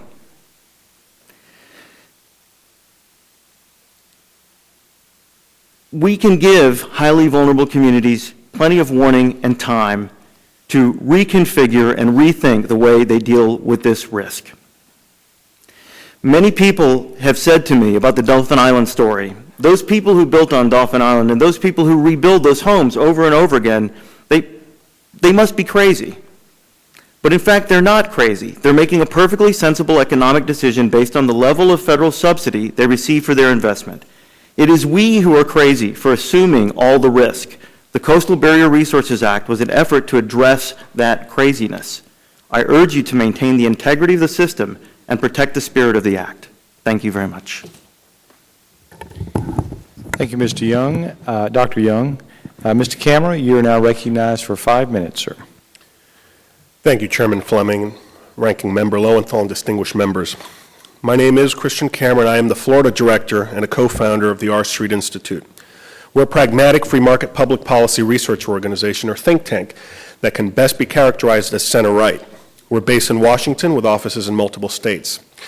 Our mission is to engage in policy research and outreach to promote free markets and limited effective government. In Florida, we've largely focused on property insurance issues, which you can imagine is of great importance in the state that carries more hurricane risk than any other. And this is due not only to its geographic location, but also the amount of expensive development concentrated along the coast. Years ago, Florida established a state-run insurance company called Citizens Property Insurance Corporation to provide coverage only to those legitimately unable to obtain it in the private market. Its rates were required to be actuarially sound and non-competitive. Nevertheless, this guarantee of coverage from the state has encouraged development in high-risk areas, and to make things worse, ill-conceived reforms pushed through by former Governor Charlie Crist in 2007 greatly expanded Citizens by imposing a de facto price control on the market through subsidized rates. This drove many insurers out of Florida, and eventually leading to the concentration of roughly $515 billion, with a B, of risk on the backs of state taxpayers. In short, Citizens went from a residual insurer of last resort to a primary insurer of first resort. Citizens can charge less than it needs to stay afloat because Florida law authorizes it to impose assessments on just about every insurance policy sold in the state to cover any deficits that it may incur. Thankfully, it's been a record 8 years since we've had a hurricane, but had Florida's luck been different, state taxpayers probably would have had to bail out Citizens through enormous multi-year assessments of up to 45% on their home, auto, and business insurance. Realizing the economic threat this poses, the legislature has since made it a priority to curtail Citizens' growth, including gradually unfreezing its subsidized rates. Another reform was a product of an R Street report that I wrote titled Coastal Preservation Through Citizens Reform, which I've submitted to the subcommittee. This change prohibits Citizens from covering certain new beachfront construction and new development inside a CBRS unit. This reform was supported by center-right groups, consumer advocates, and environmentalists who don't usually see eye to eye on many issues. Our reasoning was simple. If people want to build in risky places, they can and should be allowed to, on their own dime. But taxpayers should not subsidize people's risky behavior. If they still want to build, they can, 1, build resiliently enough to reduce the risks, 2, they can self-insure, or 3, they can find coverage in the private market whose costs will actually reflect the risk, which would organically encourage proper building and location standards. As such, cutting down the CBRS will not only force taxpayers in faraway states to repeatedly fund multi-million-dollar beach renourishments, subsidize flood insurance, and build infrastructure to these risky, flood-prone, and environmentally sensitive areas. It would also undermine Florida's goal of slowing the growth of Citizens property insurance by reopening some of the state's riskiest places to the state-run insurer. Some of the Florida units under discussion today are in particularly high-risk areas. H.R. 4222 seeks to change the boundaries of 2 units whose shorelines are listed in a 2012 Florida DEP, Department of Environmental Protection, report on critically eroded beaches. In fact, the report singles out Cape San Blas and Unit P30 as having, quote, the highest beach erosion rate in the entire state of Florida. According to a 2007 GAO report, Cape San Blas has experienced extensive development with at least 900 new structures, primarily vacation homes, being built since the unit's inclusion in the CBRS. The GAO also found that they obtained private flood insurance, albeit at significantly higher rates than the subsidized NFIP. H.R. 2057 proposes the removal of the entire unit P31P, whose shoreline is also included in the state's eroded beaches report. However, I do believe that a small non-beachfront neighborhood called Finisterre may have been incorrectly included in this unit. A comprehensive review by Fish and Wildlife may find it justifiable to exclude this particular area, but we find that a wholesale removal of the unit from the system is unjustified. In conclusion, the CBRA enacted by President Reagan and bipartisan Congress does more than protect the environment. It also protects taxpayers from subsidizing the risky behavior of a few and having to cover their repeat losses. It encourages proper building standards, protects inland communities by preserving natural barriers, and sends the right price signals to those who would otherwise place life and property in harm's way. The CBRS is a market-based environmental protection program that does not infringe on property rights, impose regulations, or cost taxpayers. In fact, it has saved billions while helping preserve pristine wildlife habitats and vital natural barriers to wind and storm surge. Thank you, and I'd happy to answer any questions. Thank you, Mr. Cameron, and thank you for your testimony. Thank you, the entire panel today, for your testimony. At this point, we'll begin member questioning of the witnesses to allow all members to participate and to ensure we can hear from all witnesses today. Members are limited to 5 minutes for their questions. However, if members have additional questions, we can have perhaps another round of questioning. I now recognize myself for 5 minutes. This question, these really the first two questions here are mainly for our elected officials, because I think you're in a little better position to know this. When individuals purchased property within a coastal barrier resources unit, were they informed by a realtor or a settlement attorney that they would not be eligible for federal flood insurance? Mr. Chairman, I assume that I'm one of the elected officials, so I'll take that. I'm sure that there's probably things that the realtors have to disclose, and that may be germane to Gulf County's plight. Gulf County's plight, though, is that we were erroneously put in because our full slate of infrastructure was in a specific area. And that's what our argument is. I get that. I know you've already testified to that, but I mean, the question is, was there any disclosure? I mean, obviously a homeowner deserves to know. And certainly, if there's any confusion on that issue, a homeowner should be disclosed on that. There may be a disclosure requirement within a realtor, so I would say probably there was disclosure in that instance. Yes, sir. Okay. May I respond to this? Yeah, sure, go ahead. Today, I think you can say pretty confidently that the real estate agents disclose that information, whether an existing property qualifies for flood insurance or does not, whether it's pre-firm or whatever. In the early days, and the issue with my particular town, when the first maps were first proposed, and it was the determination of the Fish and Wildlife to create this CoBRA situation, the Fish and Wildlife Service was obliged to have a public hearing on the proposal of the maps. And our investigation was it never happened, and for the most part, development proceeded in North Topsail Beach without any clear knowledge or understanding. Yeah. Well, and I appreciate that. I only have a limited amount of time. I just wanted to get a flavor for what those, and I'm sure there was a lot of confusion at first. Yeah. Just in some cases, if a realtor had no way of knowing for certain, or maybe had misjudged, not by any fault or his or own. So your question was relative to today. Well, it was a relative to then, but also to today. I would hope that today that realtors would, since this is an obvious problem, everyone knows about it, if for no other reason, for legal liability reasons, they should disclose that. Another question is, on average, what do your constituents or neighbors pay each month for private flood insurance if they're in one of those units? How does this compare with the monthly premiums that they would have to pay under the federal flood insurance program? I can give an example. Our town hall is in a CoBRA zone, and it has private flood insurance. The premium, and this is a very modest building, is $33,000 a year. Okay, people who are in the insurance business who represent federal flood insurance estimated the premium for the town hall would be $10,000. Okay, so a huge difference. Ms. Nicholson, just kind of an interesting question that was brought up here. Did you receive full reimbursement for your premiums paid into the federal program? Did you? Mike there. Back how many years or what percentage of your premiums did you receive back? None. We haven't asked for any back. So So you paid in the system, assuming it was a federal system. I personally have paid 14 years, plus additional. Yeah. Okay. And then you find that you're not even covered under that system. Correct. But on the other hand, you haven't applied or requested refunds at this point. Is that correct? Okay.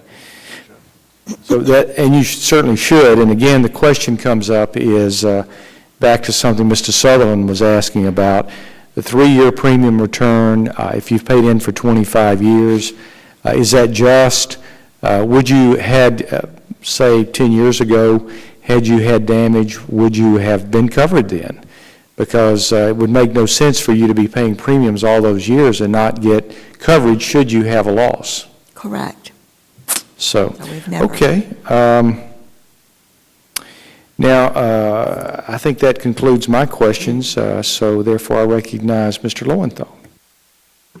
Thank you, Mr. Chair, and thank you, panelists, for this kind of stimulating discussion. I think one of the things that has struck me, and I'm going to ask questions, is how do we rectify situations that need to be rectified without creating bad public policy at the same time? And maybe it's not, or just having unintended consequences. I refer to Ms. Nicholson's testimony about the residential properties that should not have been included. They are included in this. They should be removed. But we're not here to deal with Fish and Wildlife, who already has a map that is ready to go to take these properties out. We're not here talking about that. We're here talking about how do we rectify that situation by also including a 10-acre parcel that Florida Power and Light also wants to have included, which would be part of their own developmental process. And that troubles me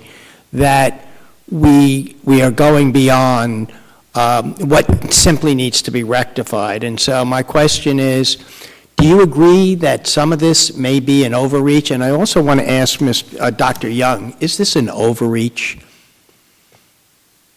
Do you think this is an overreach, Ms.? You're asking for us to pass this, even though we're doing more than just this residential, which already Fish and Wildlife is ready to go and agrees with you. But wait, that's not where why you're here. I'm here because I came 2.5 years ago requesting this. We also had paid for corrected and brought corrected maps out of our pockets. And the committee asked Fish and Wildlife to rewrite the maps. Yes. And when they did, the maps were wrong because they took our houses out and put another piece of property in. So as I understand it, that still makes them invalid. Is there anyone who can respond to that?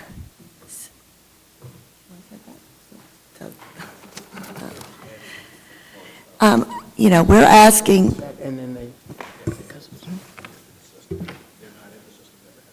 And you mean the request for the 10 acres came from the service? Yes.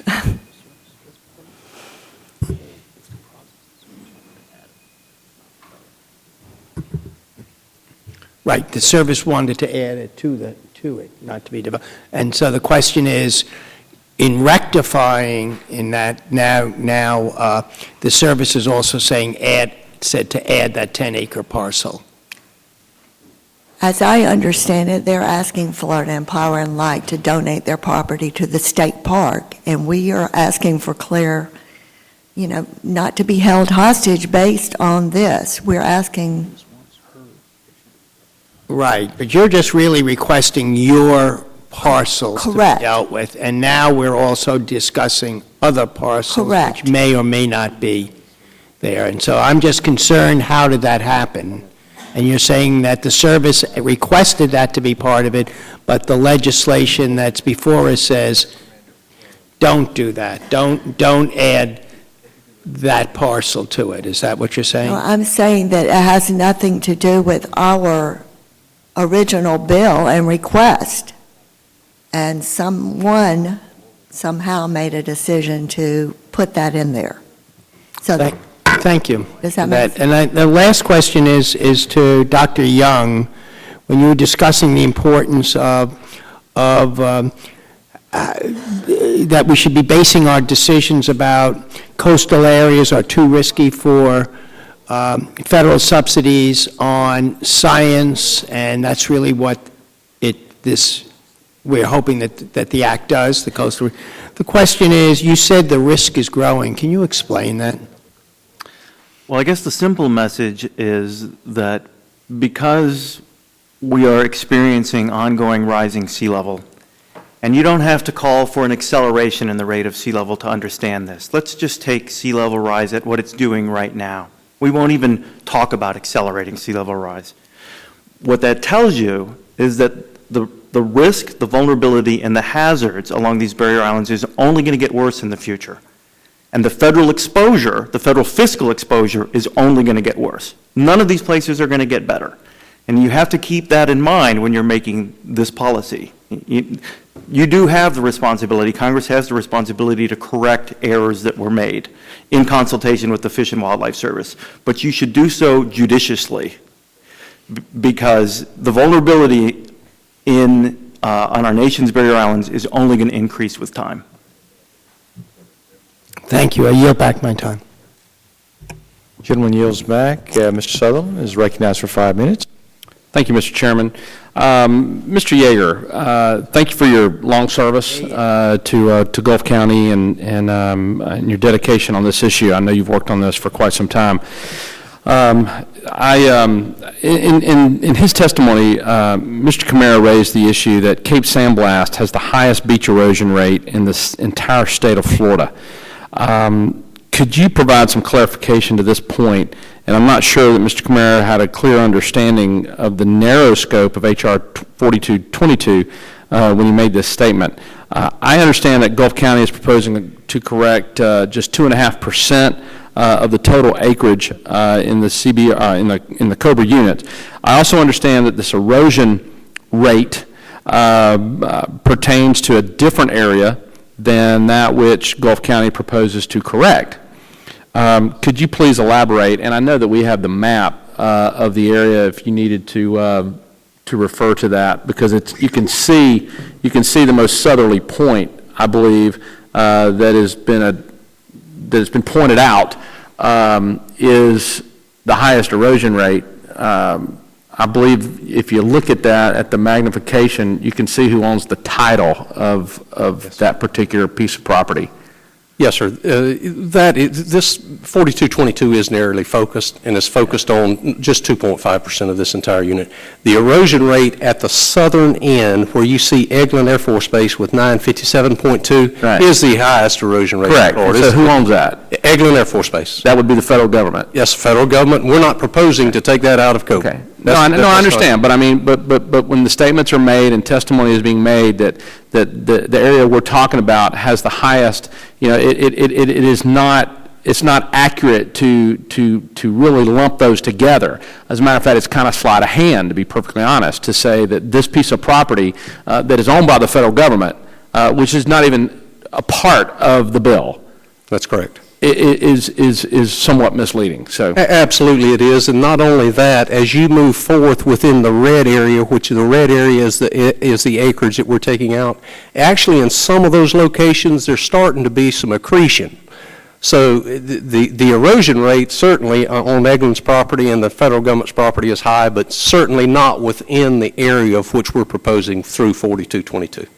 I think also, and by the way, my family's been in this area for 200 years. So as a matter of fact, I know Mr. Arline, the St. Andrews State Park, I grew up on, I know it well, and it seems like that the area that being questioned here is about the width of the felt marker used to draw the map. So I find that had they used a fine point felt marker as opposed to a wide point felt marker, we wouldn't be violating the property rights of a lot of people like you. And I find, I know, Ms. Nicholson, it's amazing to me that we've got an agreement here today that 3 years is not enough. By the testimony of the gentleman who represented the service earlier, claimed that if it was his money, he would expect full recourse. And I will tell you this, that if the federal government feels that you owe it, that will be included in, you will have interest and penalties added to that as well. I find the rationale that the federal government deserves greater recognition than the citizens by which it's here to serve is ludicrous.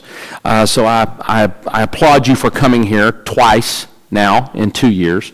I find, Mr. Arline, your request is sensible. It is the width of the felt marker.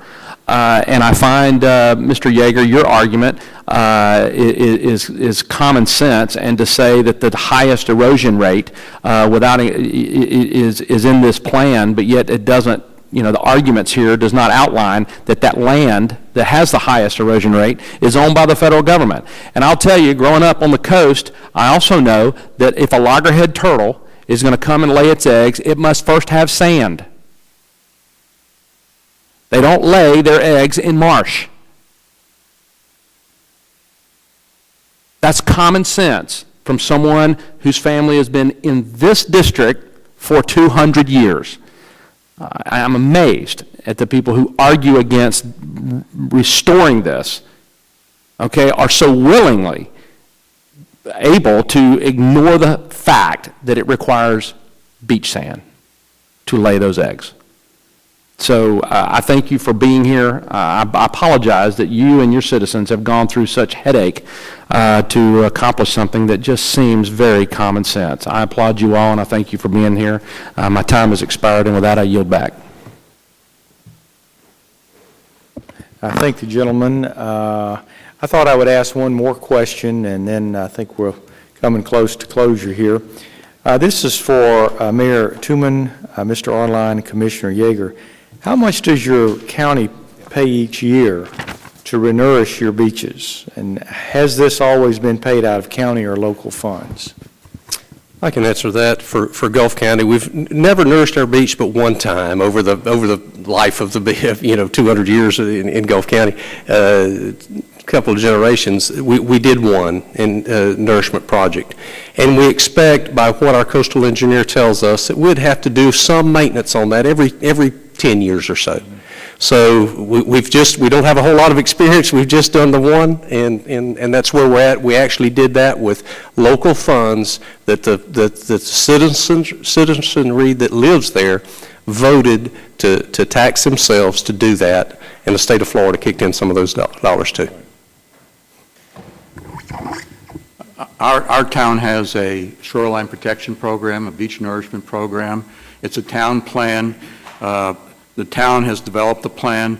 The way the plan is designed, 1/3 of the cost is done by real estate taxes, taxing the local homeowners. 1/3 is for people who come here as tourists and they pay occupancy taxes on the rental properties, and 1/3 is for the people, the day visitors who come from the county and all over, and that is provided by the county folks. Ours is a privately funded beach nourishment program. There's no federal dollars involved. Our coast is a very low erosion coast. It's 0 to 2.5 feet. It's fairly stable. I mean, there's reference in the U.S. Fish and Wildlife report that refers to us as a very narrow, low, duneless island, the most hazardous island on the U.S. East Coast. I assume it was put in there primarily to influence you people, and it's inflammatory. Here's the map. The development is only on the ocean side. There are lowlands on this map. They're prohibited from development. They're in the CoBRA system. They remain there. In fact, we identified other lands that should have been in the CoBRA system that were not. And we're proposing that they be added. Thank you.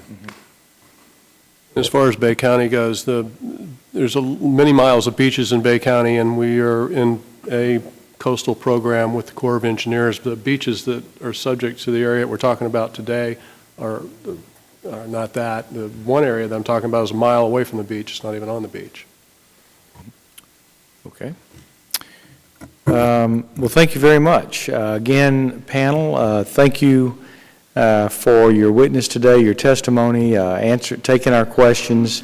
And before closing, I would like to ask unanimous consent to submit for the hearing record a letter from the Finisterre Homeowners Association. I want to thank members and staff for their contributions to this hearing. And once again, we may come up with more questions. After you leave, we may think of some other things we'd certainly appreciate written responses to that. And of course, everything submitted here will be in the permanent record. If there's no further business, without objection, subcommittee stands adjourned.